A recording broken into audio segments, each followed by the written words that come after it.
ټولو پښتنو دپاره دغه نظم ډالۍ کومه او د نظم عنوان دی سپینې سپینې ارشاد. دغه پریوتي پښتانه به بیرته که خیر وي بیا په خپلو خپو ودرېږي پښتون لګیا دی پښتانه وي ښیي. دغه پریوتي پښتانه به بیرته که خیر وي بیا په خپلو خپو ودرېږي پښتون لګیا دی پښتانه وي ښوي. پښتون زغل پیژني ساس پیژني پښتون له داسې حادثو راتېر دی چا چې 80 کاله پرې ظلم کړی چا چې پښتون ته دهشتګرد ویلي د دې حساب محاسبه به کیږي. دا شملور دا سړیور پښتانه د خپلو مړو وروڼو بدل به اخلي د پښتنو وروڼو بدل به اخلي. ډېر ښه. دا ایمان خرسي لیډران به نیسي د قوم دا غله دا غداران به نیسي. یو څو کسان دي د دوی نام به ختموي افسر شاهي دغه نظام به ختموي. یو څو کسان دي د دوی نام به ختموي افسر شاهي دغه نظام به ختموي. نور د غلاګرو سیاست به نه وي جاګیرداري او بادشاهت به نه وي خان او نواب جج او جرنیل خلاصه چې د هر چا نه به پوښتنه کیږي. نه داسې نه ده که مولا کې غلا وه د دې مولا نه به پوښتنه کیږي.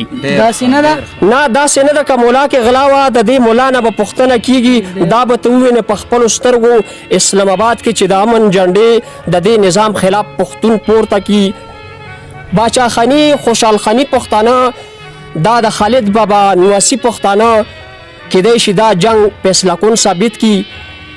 د ستر خوشحال د تورې شرنګ به واورې د احمد شاه د راتلو لارې ساره دا خو که نن نه وي سبا به راځي د پښتنو یو دور بیا به راځي.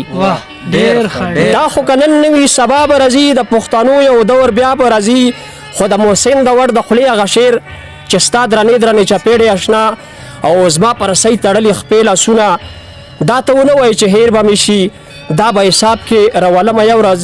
خو بس اوس دومره ده چې زه مجبور یم د خپل غربت داسې تړلی یم کلک ستا تر ګریوانه مې لاس نه رسېږي د وخت چپېړو ته مې مخ نیولی چې وخت په څه د دې سیلاره کوي د وخت چپېړو ته مې مخ نیولی چې وخت په څه د دې سیلاره کوي.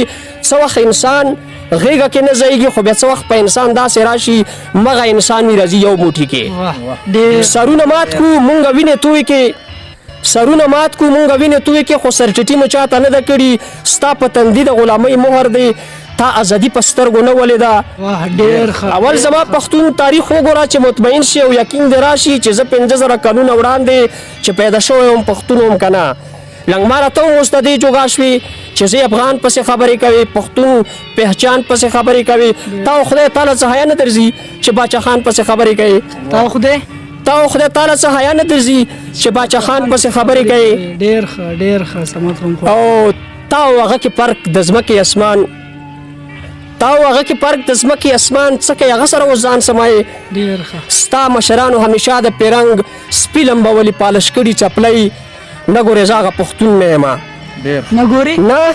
نه ګورې زه هغه پښتون نه یم چې د سیکانو سره یو ځای کینم او د سیکانو پګړۍ سر نه تاو کم د بت پرستو د مذهب په خاطر د خپل مذهب بې حرمتي وکړم.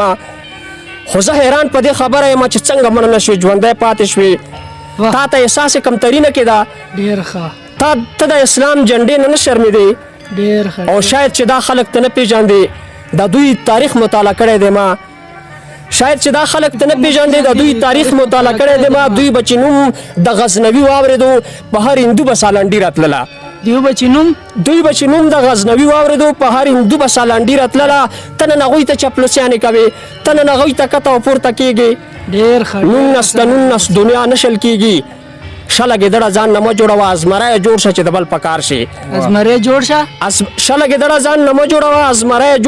بل په کار شي. منم چې 1 کروڑ نوکرۍ دې راکړې او جي 50 لکه کورونه جوړ شو او څومره اکشن سره د 2 اربه د IMF والا په خولې وویشتې.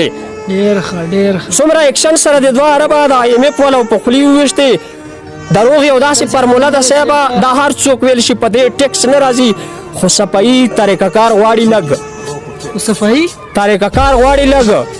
د ځان خودنه که هر څومره وکوي خو په لنګر دا خلک نه تېروځي. د ځان خودنه که هر څومره وکوي خو په لنګر دا خلک نه تېروځي او نه تشکار په تقریرونو کېږي چې یو تقریر ته به اوس وخت تېروو مولیانو ځان په تقریرونو مړ کو د علما په تقریرونو کوي هندوان به ټول اوس په جومات کې ناستو دیموکراسي او د بدلون داسې وي امن او مینه د لاریون داسې وي مونږ خو ویل امن به وي مینه به وي د زندګۍ نه به خوندونه واخلو مونږ خو ویل امن به وي مینه به وي د زندګۍ نه به خوندونه واخلو څه عجیبه غوندې ډرامه راوشوه د خپل ضمیر په ابسین له وکړو په یو موږي دوه ځل راوغورځېدو غمخوره مونږ څنګه رانده خلک یو غمخوره مونږ داسې